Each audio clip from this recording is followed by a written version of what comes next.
So how many of you guys drink caffeine, coffee, or other caffeinated drinks on a daily basis? I figured it would be most of you guys, and I am too, guilty of drinking coffee pretty much every single day. And a few months ago, I started to notice that if I didn't have it, I would get these killer headaches. So it made me curious about what caffeine is doing to my overall health. So today I'm going to be sharing with you what I found out. I'm going to start by giving you some facts and statistics about caffeine, and then I'll be sharing with you what research has found about caffeine and what it does to your health. And lastly, if you suspect you have a caffeine addiction, I'm going to be giving you some tips and tricks to reduce your caffeine intake.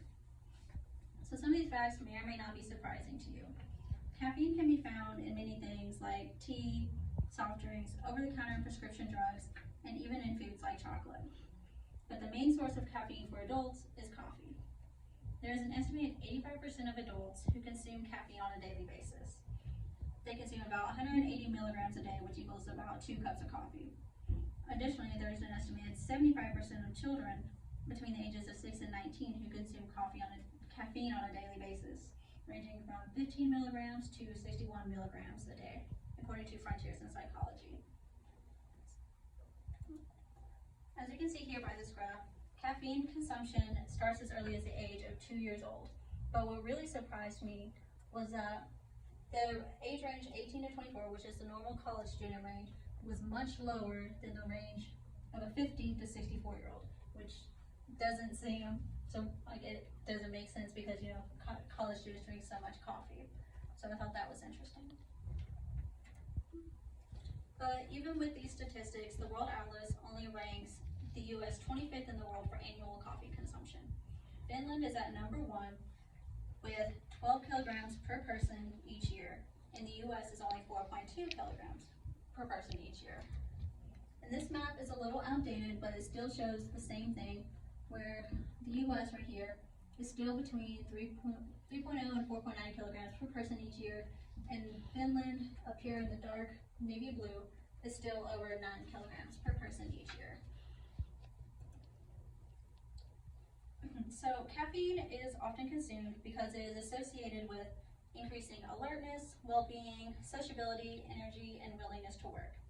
So if caffeine does all these great things and all these people are consuming it, it can't be that bad for you, right? Wrong. Caffeine is great until you start to experience caffeine withdrawals. Symptoms of caffeine withdrawals include weakness, headache, anxiety, increased heart rate, decreased motor behavior, and apathy, which is the suppression of emotions like concern, excitement, and motivation. Additionally, there are certain populations who are especially at risk for developing complications due to consuming too much caffeine.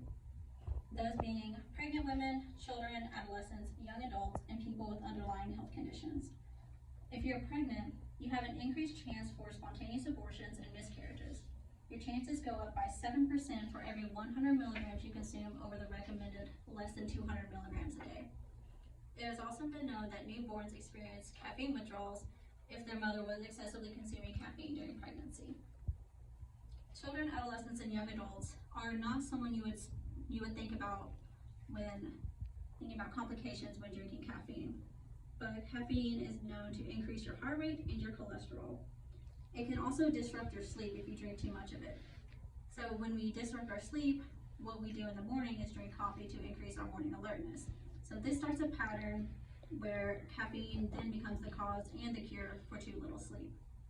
Lastly, if you have heart problems, it is highly discouraged to drink caffeine because of how much it can increase your heart rate. So if you suspect you have a caffeine addiction, there are ways to decrease your caffeine intake. There are 3 ways that you can wean yourself off of it.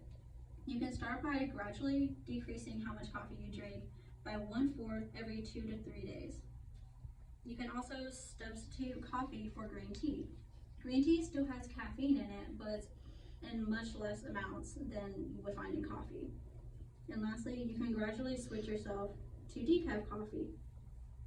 If you don't drink coffee or stuff like that, there's other ways that you can decrease your caffeine intake. If you start to feel sleepy or drowsy throughout the day, start looking at what you're eating for lunch.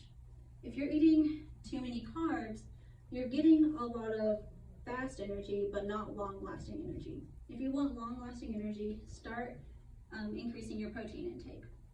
You can also take 20 to 30 minute power naps throughout the day. So overall, the short-term effects of caffeine are great and they help you get your work done. But the long-term effects can be detrimental on your health. So from one caffeine addict to another, just be conscious of your caffeine intake.